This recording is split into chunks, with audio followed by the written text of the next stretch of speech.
अगर आप कक्षा 12 के स्टूडेंट हो तो ये क्लास आपके लिए, क्योंकि आज हम इस क्लास में उस प्रश्न को हल करने वाले हैं जो बोर्ड परीक्षा में 8 नंबर में 42 बार लगातार आ चुका है। जी हाँ मेरे प्यारे दोस्त, ये बहुत सिलेक्टेड क्वेश्चन है जो बोर्ड परीक्षा में हर साल 8 नंबर में आता है। अगर आपने इस क्लास को कंप्लीट A to Z देख लिया और इस प्रश्न को अच्छी तरह से तैयार कर लिया तो आपके 8 नंबर पक्के। यानी इस क्लास में आज हम पूरे 8 नंबर पक्के करने वाले हैं। तो प्रश्न को हल करते हैं। ओके, सिद्ध कीजिए कि दी हुई त्रियक ऊंचाई और महत्तम आयतन वाले शंकु का अर्ध शीर्ष कोण tan इनवर्स √2 होता है। इस प्रश्न में मेरे को दो कंडीशन प्रूव करके देनी है। पहली कंडीशन ये कि जो शंकु का आयतन है वो महत्तम है, ठीक है। दूसरी कंडीशन ये कि शंकु का जो अर्ध शीर्ष कोण है वो tan इनवर्स √2 है। तो सबसे पहले हम बनाएंगे चित्र यानी डायग्राम, उसके बाद हम चित्र में दूरियां मेंशन करेंगे कि शंकु की त्रिज्या क्या है, शंकु की ऊंचाई क्या है, शंकु की त्रियक ऊंचाई क्या है, शंकु का अर्ध शीर्ष कोण क्या है। तो सबसे पहले हम डायग्राम यानी चित्र बना लेते हैं। ओके,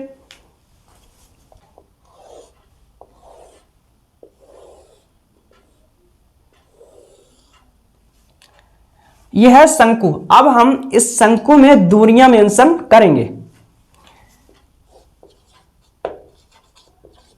शंकु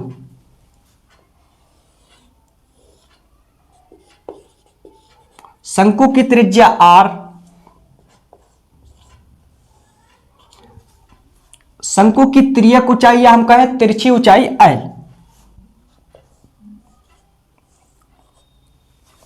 शंकु की ऊंचाई h। ओके, शंकु का अर्ध शीर्ष कोण अल्फा। हमने यहां पर शंकु का अर्ध शीर्ष कोण अल्फा लिया है। एनी पॉइंट आप कुछ भी नंबर ले सकते हो, बीटा गामा कुछ भी, ठीक है, थीटा वगैरह कुछ भी, एनी पॉइंट आप कुछ भी नंबर ले सकते हो कोण के स्थान पर। अब इसे हम नाम देंगे ए बी सी। यह है समकोण त्रिभुज ए बी सी।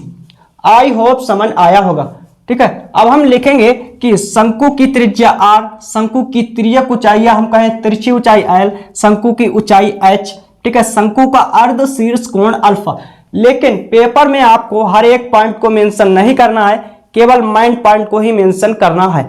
अगर आपने हर एक पॉइंट को पेपर में मेंशन किया तो पेपर आपका छूट जाएगा। ओके, क्योंकि समय कम होता है, तो आपको केवल मेन पॉइंट को ही कवर करना है। अब हम प्रश्न के अनुसार चलेंगे। इसने कहा है कि महत्तम आयतन, तो शंकु का आयतन क्या होता है मैं लिख देता हूं। शंकु के आयतन का सूत्र, चूंकि शंकु का आयतन शंकु के आयतन का सूत्र यह होता है। आई होप समझ आया होगा। अब इसे हम डालेंगे समीकरण 1। क्लियर। इसने कहा है कि तिर्यक ऊंचाई, शंकु की तिर्यक ऊंचाई, क्योंकि शंकु की तिर्यक ऊंचाई। ओके, शंकु की तिर्यक ऊंचाई का सूत्र क्या होता है तो मैं लिख देता हूं।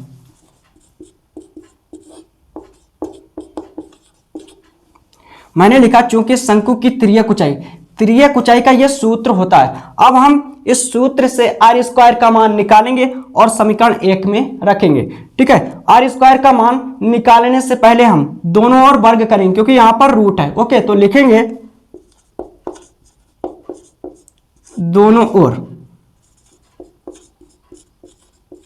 वर्ग करने पर। आई होप समझ आया होगा। तो मैंने लिखा दोनों ओर वर्ग करने पर, तो l स्क्वायर बराबर घात 2 से रूट हट जाएगा तो h square plus r square. h square को हम इधर लाएंगे,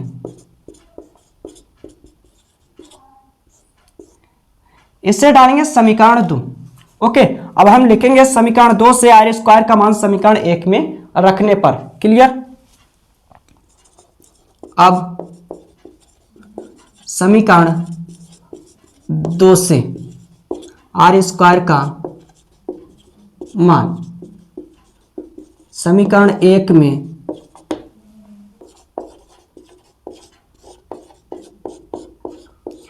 आई होप समझ आया होगा। तो मैंने लिखा समीकरण 2 से आर स्क्वायर का मान समीकरण 1 में रखने पर।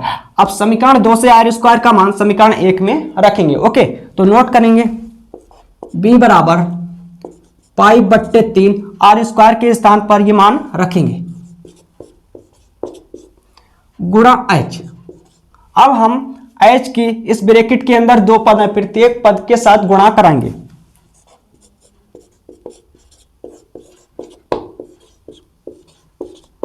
h की घात 3 हो जाएगी। ओके, अब हम अपकलन करेंगे। तो अपकलन किसके सापेक्ष करेंगे और अधिकतम अपकलन कितनी बार करेंगे, तो इसके लिए मैं आपको ट्रिक बताता हूं। अगर प्रश्न में आपको उच्चिष्ट, निम्निष्ट, महत्तम, अधिकतम या न्यूनतम या निम्नतम मिल जाता है, ये शब्द मिल जाते हैं, तो अधिकतम अपकलन 2 बार होता है। तो प्रश्न में अधिकतम दिया हुआ है या महत्तम दिया हुआ है, महत्तम है ना, तो हम अधिकतम अपकलन 2 बार करेंगे। कितनी बार? अधिकतम अपकलन 2 बार। अब किसके सापेक्ष करेंगे, तो इसके लिए भी मैं आपको ट्रिक बताता हूं। इस समीकरण में देखेंगे, इस समीकरण में किस राशि की घात अधिकतम है, सबसे ज्यादा। तो सबसे पहले h की देखेंगे, h की घात 3 प्लस 1 h की घात 1 ये है बराबर 4, h की घात 4, l की घात 2। ठीक है, तो कितनी अधिकतम घात है h की? 4, l की 2। तो सबसे ज्यादा घात किसकी है? h की। तो हम h के सापेक्ष अपकलन करेंगे और 2 बार करेंगे। ओके, आई होप समझ आया होगा। तो हम लिखेंगे दोनों ओर h के सापेक्ष अपकलन करने पर।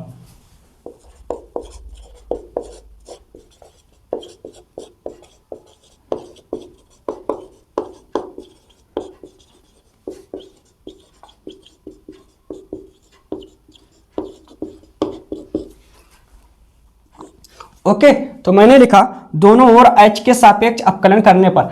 इस लाइन का मतलब यही होता है कि दोनों ओर d/dh लेने पर, तो हम दोनों ओर d/dh लेंगे।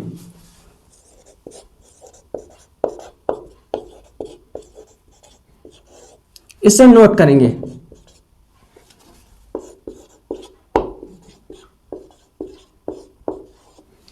आई होप समझ आया होगा। b को हम d के साथ लिखेंगे।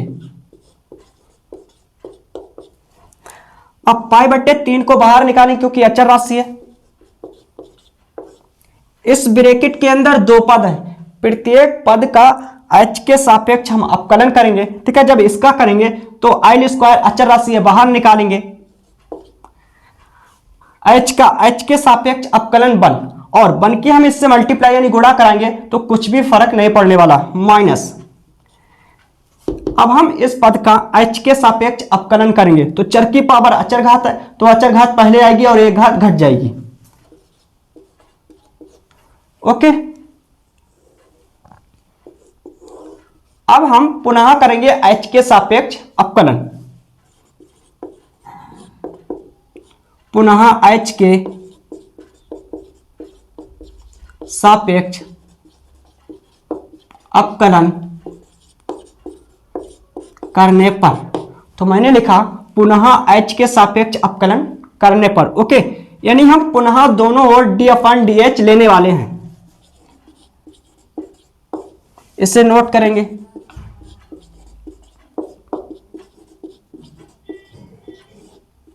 क्लियर? इसे नोट करेंगे।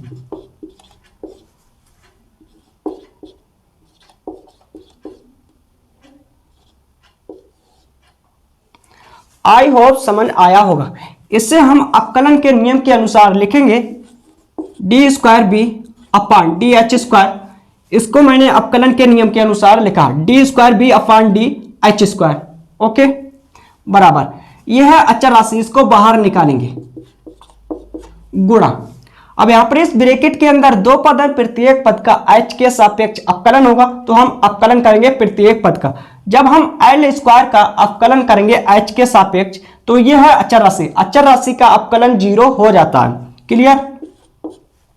माइनस है तो माइनस, इसका करेंगे, इस पद का अपकलन करेंगे तो 3 है अचर राशि, बाहर निकालेंगे 3 को यानी 3 को।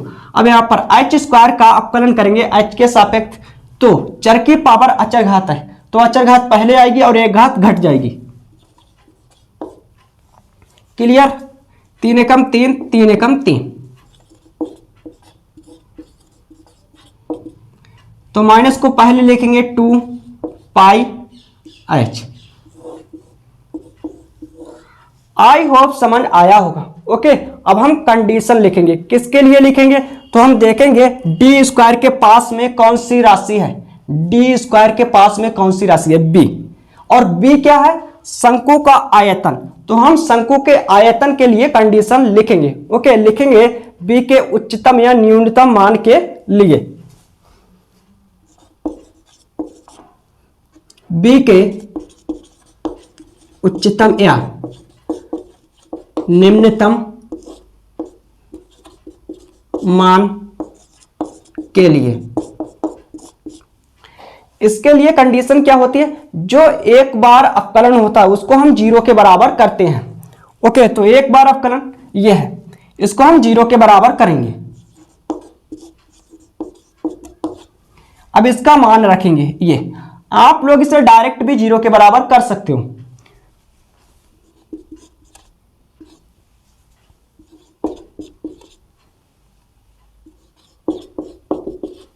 अब इसको हम दूसरी तरफ ले जाएंगे तो ये गुणा में या दूसरी ओर बटे में जाएगा तो 0 हो जाएगा। ओके, अब हम इस समीकरण से h का मान निकालेंगे या l का मान निकालेंगे। तो इसके लिए मैं आपको एक ट्रिक बताता हूं, जिसके सापेक्ष हम अपकलन करते हैं उसका मान ही निकालते हैं। तो मैंने किसके सापेक्ष अपकलन किया? h के सापेक्ष। तो हम इस समीकरण से h का मान निकालेंगे। आई होप समझ आया होगा। ओके, तो इसको हम दूसरी तरफ ले जाएंगे तो माइनस से माइनस कैंसिल हो जाएगा। 3 को हम दूसरी तरफ ले जाएंगे तो ये अपान में जाएगा।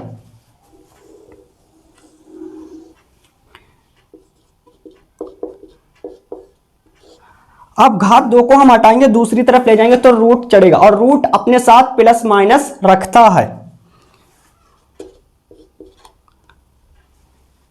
अब यहां पर h के 2 मान हैं, एक प्लस का एक माइनस का। h क्या है? ऊंचाई यानी दूरी, और दूरी हमेशा धनात्मक होती है, ऋणात्मक नहीं होती है। तो यहां पर h का जो प्लस वाला मान है वो धनात्मक, ठीक है। जो धनात्मक मान है वो है संभव, और जो ऋणात्मक मान है माइनस वाला वो है असंभव। ओके, यहां पर इसे अगर हम लिखना चाहें तो लिख सकते हैं प्लस माइनस, क्लियर, l बट्टे रूट 3, इस प्रकार से। तो एक मान h का मेरा है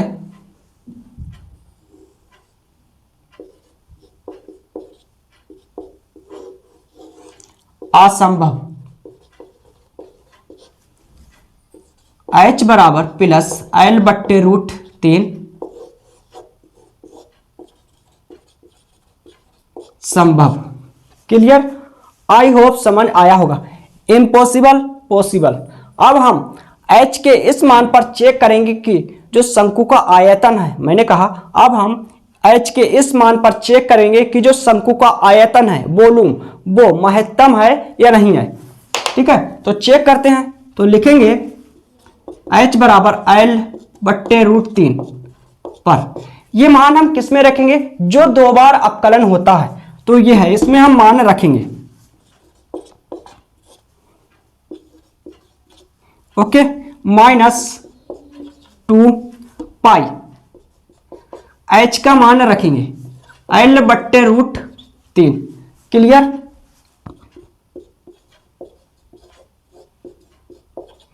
अब ये जो मान है डी स्क्वायर बी अपन डी एच स्क्वायर का जो मान है वो है ऋणात्मक, जो कि 0 से छोटा यानी 0 बड़ा है। तो इससे स्पष्ट होता है कि जो शंकु का आयतन है वो है महत्तम, ये हम कहें उच्चिष्ट। ओके, तो लिखेंगे अतः h बराबर l बट्टे रूट 3 पर शंकु का आयतन महत्तम है। आई होप समझ आया होगा। तो पहला भाग मैंने इसे सिद्ध करके दे दिया है कि जो शंकु का आयतन है वो है महत्तम। अब हम दूसरा भाग सिद्ध करेंगे। दूसरे भाग में मेरे को यह सिद्ध करके देना है कि जो शंकु का अर्ध शीर्ष कोण है वो tan इनवर्स रूट 2 होता है। इसने कहा है, ठीक है। तो आप लोग इसे नोट करिए, इसके बाद हम अगली स्टेप लिखेंगे क्योंकि मेरे पास स्पेस यानी स्थान कम है। क्लियर।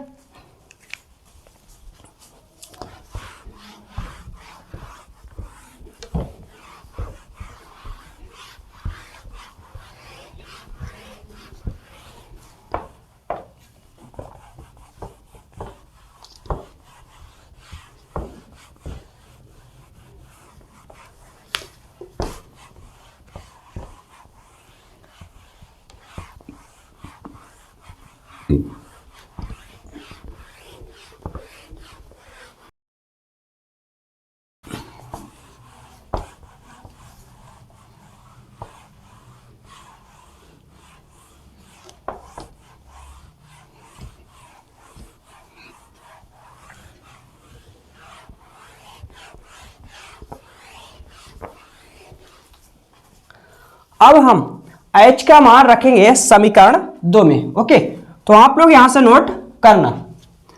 अब h बराबर L/√3 समीकरण 2 में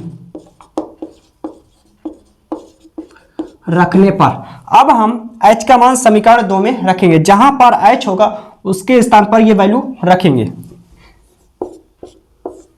तो h का मान रखेंगे,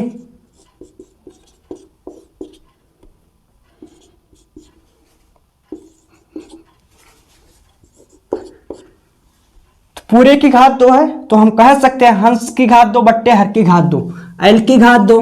घात 2 से जब हम हर की घात 2 करेंगे तो घात 2 से रूट हट जाएगा। अब हम लासा लेंगे तो लासा आएगा 3, इसकी इससे गुणा होगी।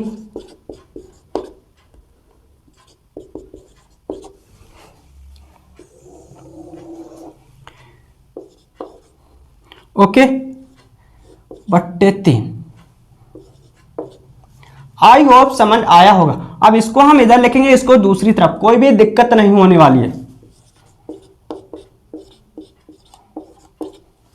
अब हम घात 2 को उधर ले जाएंगे तो रूट चढ़ेगा, और रूट अपने साथ प्लस माइनस रखता है।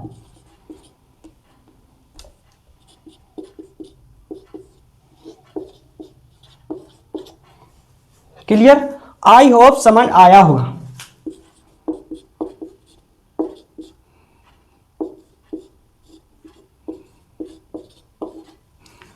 तो r के 2 मान आए, एक प्लस का एक माइनस का, ठीक है। r क्या है? दूरी। तो जो माइनस वाला मान है वो है ऋणात्मक, ठीक है। जो माइनस वाला मान है वो है ऋणात्मक, और दूरी हमेशा धनात्मक होती है, ऋणात्मक नहीं होती है। तो हम लिखेंगे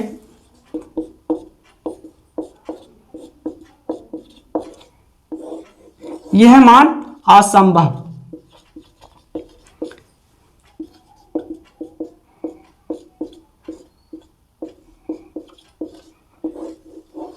यह है संभव। Okay, impossible possible. Clear. I hope समझ आया होगा। अब जो मेरे को सिद्ध करके देना है उसमें क्या है? tan है। अब हम समकोण त्रिभुज पकड़ेंगे ए बी सी। मैंने कहा अब हम समकोण त्रिभुज लेंगे ए बी सी, तो लिखेंगे अब समकोण त्रिभुज ए बी सी में। क्लियर। तो मैंने लिखा अब समकोण त्रिभुज ए बी सी में। आई होप समझ आया होगा। अब हम tan लगाएंगे, क्योंकि हम जानते हैं एक सूत्र होता है tan थीटा।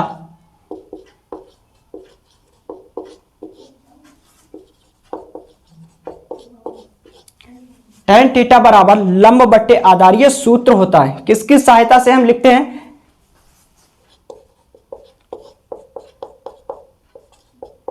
लाल बट्टे कक्का, इस सूत्र की सहायता से लिखते हैं। क्लियर। ये सूत्र है, आपको अच्छी तरह से तैयार कर लेना है।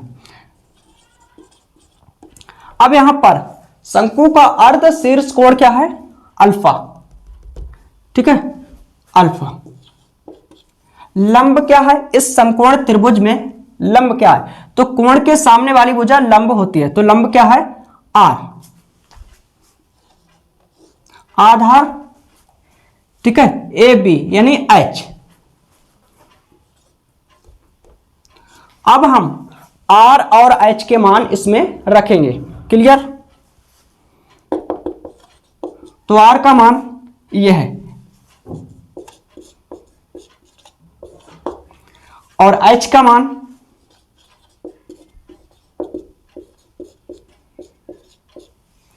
ठीक है। अब हम मान रखेंगे r का मान बट्टे h का मान, तो ये कट जाएगा।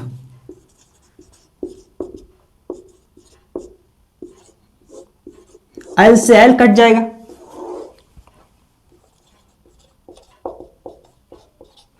आई होप समझ आया होगा। अब हम tan को दूसरी तरफ ले जाएंगे तो ये इनवर्स में जाएगा।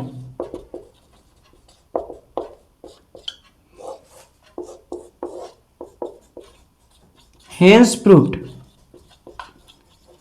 मेरे को यही सिद्ध करके देना था मेरे प्यारे भाई, मेरे को यही सिद्ध करके देना था कि अल्फा क्या है, शंकु का अर्ध शीर्ष कोण मैंने माना था, तो मैंने यहां पर निकाला तो अल्फा बराबर क्या आया, tan इनवर्स √2। ठीक है, मेरे को यही सिद्ध करके देना था। अगर आज की क्लास अच्छी लगी हो तो अपने चैनल को लाइक, सब्सक्राइब और शेयर करिएगा। मिलते हैं अगली क्लास में।